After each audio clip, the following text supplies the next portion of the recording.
Hello, everyone, and welcome to Celebrating Cinema. I'm your host, Elliot, and today I'm joined by actor and director Christian Tafdrup, here to discuss his latest film, Speak No Evil. This is my husband, Björn. Nice to meet you. I worked for the Médecins Sans Frontières. You're a doctor? Yeah. Where are you guys from? Holland. You should come and visit us. Christian, how are you doing? I'm pretty good. Thank you very much for inviting me. Perhaps you can give a synopsis of Speak No Evil, just because I don't want to reveal too much. And I'm sure you've developed a nice concealed way of telling what the story is about. Well, it's about a Danish family, mother and a father and a daughter who is on a vacation in Tuscany in Italy.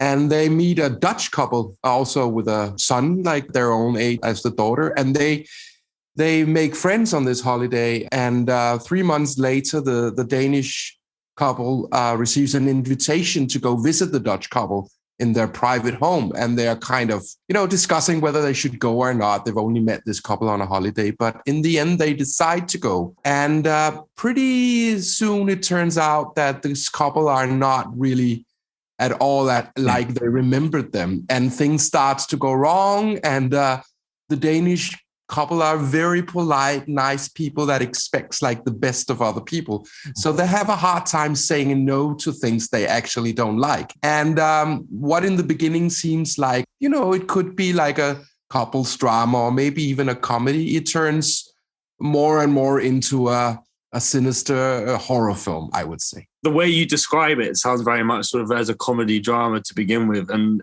you soon, not even soon, it's really only until the end that the thriller horror elements sort of explode or manifest in quite a surreal way. What was sort of your decision to really hold on until the end to let that show? Yeah, well, we decided to try and write a horror film. And to be honest, it's not something I ever done before. I worked with horror elements in my previous stuff, but I've never been a real fan of, classic horror films. Yeah. And I like as an, director, every time I have to do something, I really like to go places that I'm not so familiar with. I think something interesting happens when film is like more a clash of different things, like a mixture of genres. And that can be very difficult because we like to put things in a box. Yeah. But for me, it was a very liberating thing to write like on the conventions of horror, but also to discover what I liked and what I didn't like. And for instance, I'm very bad at creating supernatural elements and jump scares and ghosts and all that. So we were trying to get rid of all that. So you can say that this is a horror film where the horror is actually taking place between the characters or like in the relations between people. And when you look at real life, we all know that kind of horror. We all know how, bad relationships can be, or spending time with people that we, don't know that well, all the awkwardness and all the fragile situations. And I just thought this is actually a great take on horror, that it's very recognizable and that it's very, intimate. So at first we had an idea. We thought it could be like a comedy. And then we kind of tried to place it in a horror genre. And for me, the film just opened up a lot. So it took a lot of work, and I was also doubting, what is this movie actually?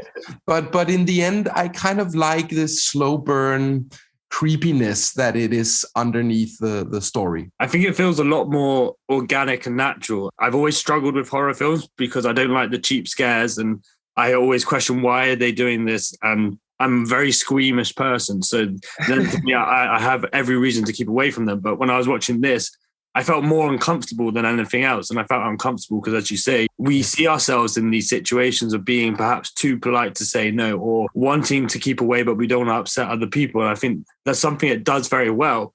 But I'm sure, so obviously this is a podcast from the Netherlands. Listeners will be thinking, why is it a Dutch couple that you have picked to be sort of the antagonists of this story? Well, it's actually because it's a little bit based on real experience. I don't want to reveal the ending, and it goes to a dark place, but I traveled a lot like this in the film, where you go to some place in Europe and you spend time with other people at some villa I did that a lot with my parents as a child, and often we visited people we knew from the holiday, and it was never a real pleasant experience, like 6 months after. And then I had a holiday in Tuscany 5 years ago with my girlfriend and our daughter. And we met a Dutch couple from Rotterdam, and they, immediately we made friends. We were talking politely to all the English people and Swedish people, but there is something about Dutch people that reminds me a little bit about Danish people. They're very funny, easy to talk with, a little bit more crazy than Danes. And so I thought this couple was kind of really nice, but also maybe a little bit sketchy. I couldn't really tell. Yeah, like suspiciously nice almost. Yeah, totally. And then they invited us to Rotterdam. And then I said to my girlfriend, I don't think we should go. and when I got home, I just started to imagine what would have happened if we had visited this Dutch couple a year later? And then, I just started to pop up this funny, but also very creepy situation about this idea of spending a weekend at a house you don't know with people you don't really know. Yeah. And then it was totally a horror film. So the reason why is that I think Dutch and Danish people have like the same chemistry usually. And I thought to pick the Netherlands was a very original choice for a film. Yeah, definitely. I mean, you've seen French people or English people so many times in films. But there's something about the Dutch language, which I think find very charming. And they're also very good in speaking English. And I think on the surface, it's a very cozy country, but it's also a little bit scary country. We drove around for a year to find locations, and everything is very flat and sometimes very dark, and people are seemingly nice, but we also went to some weird roadhouses. And so I thought it has a thriller horror atmosphere. And, I talked a lot about with the Dutch cast, and I had some help with people I know from the Netherlands, and they found it very funny. Of course, I'm a little bit scared because I don't want to offend anybody, but I love if we have some humor about our countries and traditions like that. So I tried to make it also, with a little funny touch to it. It definitely has that. And I think the other thing is sort of the Scandinavian nature of the horror film, in the sense that it's very anti-Hollywood or anti-American, in the sense there's not a resolved ending in those kind of horror films. But there was still a sense of films like Ari Aster's Midsummer and Peele's Get Out, the sort of slow building of tension. But I also wondered what other references you were thinking of when making this. Funny Games speaks to me a lot. Tourist as well. Which one, sorry? Funny Games by Michael. Funny Games, yeah. And then Tourist by Östlund as well. Yeah. It's funny because I don't think we sat down and said, so what kind of horror films do we like? But I think you are, without even knowing it, you are in the same family as other directors that you somehow and sometimes admire. Yeah. And we were looking a little bit on horror films from the 70s, because these are just my favorite horror films, and there are not a lot, but films like Rosemary's Baby or Don't Look Now or The Exorcists are really good. And I was wondering why they are so good. And I think the reason is that they also, deal with a lot of realism. There's a lot of, depth in the characters. It takes a lot of time before anything goes crazy. So you get really invited into their worlds, instead of, many horror films just has this tendency to want to scare you. And the stories are a bit, be like. And so I was kind of looking at why that worked. And then you're right. I mean, we didn't look at Ari Aster's film, but I was aware of them, or I think I saw it at the same time as we were maybe finishing the script. And what I really like about these modern American horror films is that they're actually capable of mixing genre, where you can actually don't really know if you can't tell if it's a comedy or a horror, and they make a lot of social comments. And what I was really interested in this film was, of course, to say something, not just to make a scary film, but, to say something about society, about modern human being, about nature and all that. And then, of course, as you mentioned, we were aware of Funny Games, but the thing was that we wanted it to be, a twisted version of that film, because in Funny Games, you get after 5 minutes, psychopaths knock on the door and they just, beat you up and lock you in. And we thought it was very funny that this is actually a film without all these cliches. There are not any creepy basements. There are not a lot of violence. No. The characters have a car outside. They can drive away every minute, but they don't do that. And why don't they do that? That was just a key for us to make a more psychological take on horror.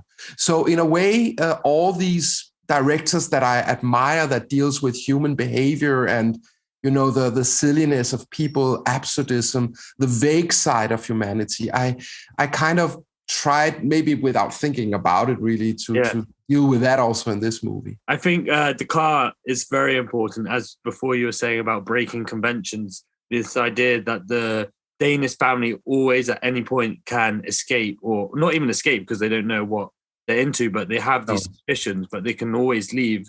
There's no reason for them not to leave, basically. But there's, like you say, something keeps pulling them back. Yeah. And then this idea of social commentary, one line that really speaks to me in the film is right at the end where they ask, why are you doing this? And then the Dutch family replies, because you let me. And I think that sort of says everything, although it's very much a character portrayal of maybe this Danish family, you can then take it to look at sort of society today of why are all these things happening? Because we're letting it happen. We're not doing anything. And I think it reflects our perhaps attitude or our naiveness, something like that. Yeah, I don't know if you're right. Something you thought about. I mean, that line, we kind of discussed it, if it should be in the film or not. And to be honest, the actors didn't like it and they didn't want to say it. But when we were in the editing, we kind of figured out that we had to have this line because it kind of sums up the problem. And what I was really, when you do a horror film, one of the wonderful things about that is that you have to deal with evilness. Yeah. And you have to deal with big themes like good and bad and devil and angels. There is this mythology to it because it's a genre. And that was a very liberating thing for me because as a Dane, you're taught in a more realistic tradition. And a lot of Danish films are like, about affairs and having a hard relationship. And I like that, but I wanted it to take it to another level. And then I discovered along the way that the way I deal, or maybe most Western countries where we live very, you can say, safe, civilized life, is that we are not used to evilness in our world. And I was just asking myself, what would we do if we met somebody that really wanted to hurt us? Would we at all be capable of recognizing the evilness? And more important, do we have the tool to fight against that? Yeah. And that was such personal questions because, I'm a nice person. I've never been in a fight. When I'm scared of something, I see often that I try to smile myself out of situations or I try to talk. But at the end of the day, if somebody really wants to take advantage of this, expectations of that other people are good, this trust in other people, what would I do? Would I just be paralyzed? And you can take that theme on a smaller level, like in your own life, but also on a more political level. Yeah. I mean, if you look at things that are happening in Russia and Ukraine now and how the Western countries tried to make friends with Putin for decades, even though they knew that something is not quite right here. Yeah. And we didn't predict that conflict, of course, but I think it's such a universal theme. And this was not a thought that I immediately had while writing the film, but we discovered that there is a scary, scary thing about, permitting the evilness yourself. These are characters that, maybe the good guys are really the bad guys because they're driving towards something very, very fatal themselves. And the title says it all as well. The idea that we ourselves don't want to speak of the evil that we see or perhaps are aware of. Yeah, because that was also a very important theme for me, that we have a tendency to turn the blind eye to things or close our eyes for things that are not nice. Also in ourselves, this is also about a couple that lives very nice lives, but they don't feel anything. The man and the woman in the film doesn't really talk about anything anymore, but they pretend to be happy. Yeah. And they, especially Björn, the lead actor, he suppresses a lot of things, a lot of, dark emotions. And when you do that, you also long for some catastrophe to happen. And when he meets this Dutch guy, Patrick, who is more like primitive and in contact with his, true nature, kind of falls in love with him. So I also think the story is not only about politeness and the difficulties of saying no, it's also about wanting to be at a place that kind of, breaks down some borders, some civilized borders in yourself, so you can feel something again and be closer to that human nature that the civilized societies maybe took a little bit away. Yeah, definitely. So obviously there's also child actors in this film. And I wonder, how is it to direct them? What are you telling them about the story? How much do they know? Because obviously there's also certain scenes that I don't know how you would direct them for that. I would also just add on to that. You, of course, are an actor yourself. You are in the Danish TV series Boyan. Oracle, yeah. So does that play a part in understanding what you need from your actors as well? Yeah, I've always directed and acted. It's not like then I was an actor. No, which is also interesting. Yeah, because of that would be a natural development. But since I was a child, I was aware of that I somehow wanted to do both. So I did a lot of short films, but I didn't go to film school. I went to theater school. So I also had to spend a lot of years really just trying to study the craftment of writing films. But what I do think it's an advantage when you're an actor is that I'm not afraid of actors, and I know what they experiences in a shooting. And I think I have some skills in communication. I work with a lot of film directors, and sometimes the toughest thing is actually to communicate about it. Or actors are also very, nervous and wants to perform, and you also have to create a trust and a nice set so they can give the best. I'm a kind of director who wants to be polite, but one also wants to push them a little bit so they can perform the best they can, but in a nice way. Yeah. I think that's an advantage. And as you said, of course, when you work with kids, I mean, here we had a boy who was 6 and a girl who was 8 at the time. That's a very long process. First of all, you have to pick some kids that are capable of being in a thing like this and know that it is a game. We also had some kids at the audition who already, were afraid just to come to the casting, and that didn't work. But then you also have to have a good relationship with their parents so they know exactly what they're in for. And, we had some great kids, but we also made mistakes. The first day we had to shoot a very, very brutal scene in the film, I don't want to mention, with this girl. And just sitting in this car with the Dutch actors, she kind of cried and said to her mother, I don't want to be in Christian's film anymore. I want to go home. And that was just such a mistake in the production plan that should not start out with the most. No. But after that, it worked very well. But you have to take these risks. But if you choose the right people, it's not that difficult. So then are you very transparent with what the story is about? Because I think Kubrick with The Shining didn't tell the kid what the story was. He told him a different story. So then he was able to get something else out of him without the kid being too traumatized or too caught up in what was happening. Well, the thing was that the parents didn't want their girl to know what the story was about, but this girl was extremely curious, so she kind of found out anyway. And at the premiere here in Denmark 3 months ago, she could see the first 20 minutes and then she left the screen. I think it's important not to show them the film. No. But yeah, the parents were really great, but she knew more than I thought she should know. And so this is now your third feature film. You've done, I believe, A Horrible Woman, and then, of course, Parents. Again, not a lot, but there's certainly a horror element in both of these as well. Yeah. I wondered, what has it taken to, just so our listeners know, to make your first feature film, especially being an actor as well, and now your third feature film, which I believe is sort of the one starting to get more of an international release than the ones before, and how that reception has been and sort of, what it's taken. Well, the truth is, definitely for me, that making films has been taking a long, long time. And I think when you speak to students or young people, that they have to know that they have to be really patient and they have to keep on working. Of course, you can find directors that will have a smash hit and their first film, but then it often goes downhill from there. Yeah. So, you never know how your career will turn out. But for me, I started to make short films at the age of 17. Then I made a short films when I was around 30 that was really, really good. And it opened a lot of doors to my first feature.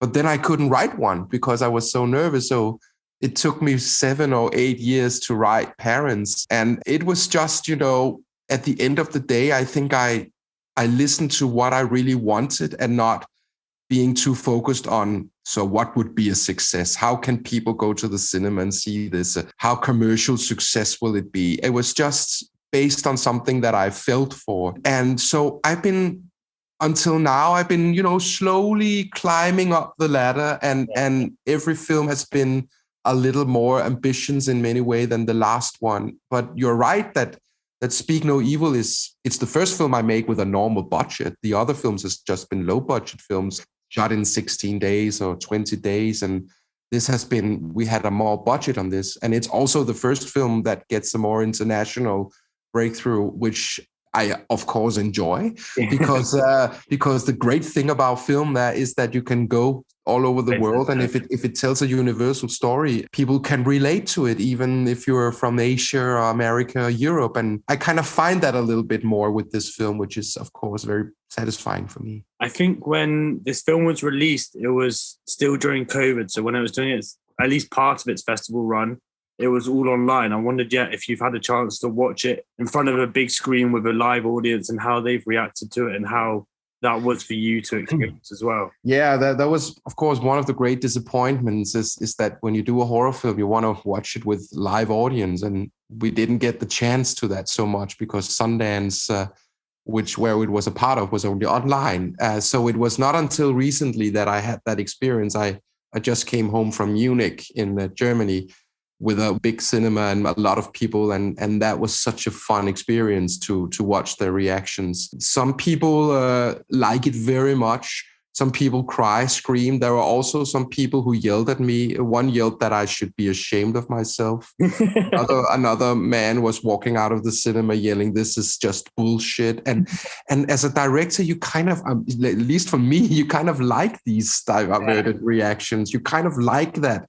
And I was also really tending that with this film, not to make a film that is too nice and pleasing, but kind of, gets you out on the chair and makes it a physical experience. So when people leave the cinema, it's totally fine because then it also means something to you. It's just yet another feel-good film. So these experiences are coming up, and these were also what I was looking forward to, of course. Yeah, I think the great thing is you're forcing them to be active as they're watching it. I think that more films should do that because often when we go to the cinema, we see beautiful, wonderful piece of work. But, I also go out and then, leave my popcorn and then talk about something else with my friends. And I love this film that stays with you for days and weeks. And I think this film for some people will do that, which is all worth it.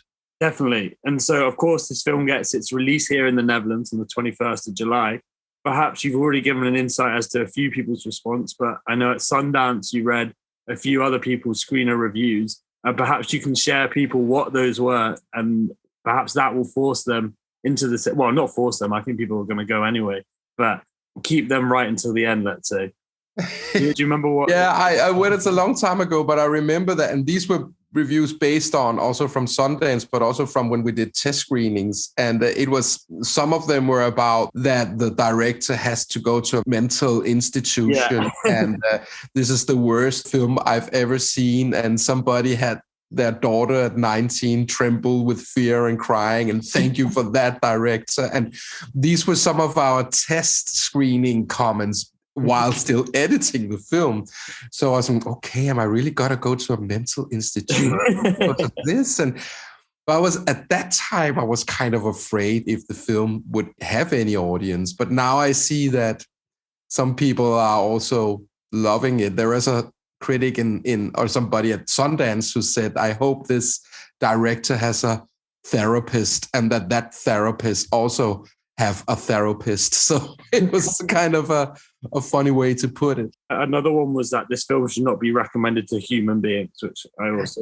That's right. That was, and all these was actually true. I just translated it into English. None of them are I exaggerated or anything. Pure, spontaneously comments from audience. But I think people here in the Netherlands are going to love it. I'm sure you're aware it got a pre-screening here at Club Imagine last week and it was sold out. Club Imagine was actually hosted at Lab 111 where we produce the podcast. So I think, great. yeah, people are going to be very excited to see this. So that comes out on the 21st of July. Christian, thank you very much for your time, and I wish you the best. Thank you. Appreciate it. It was nice. Thank you. Cheers.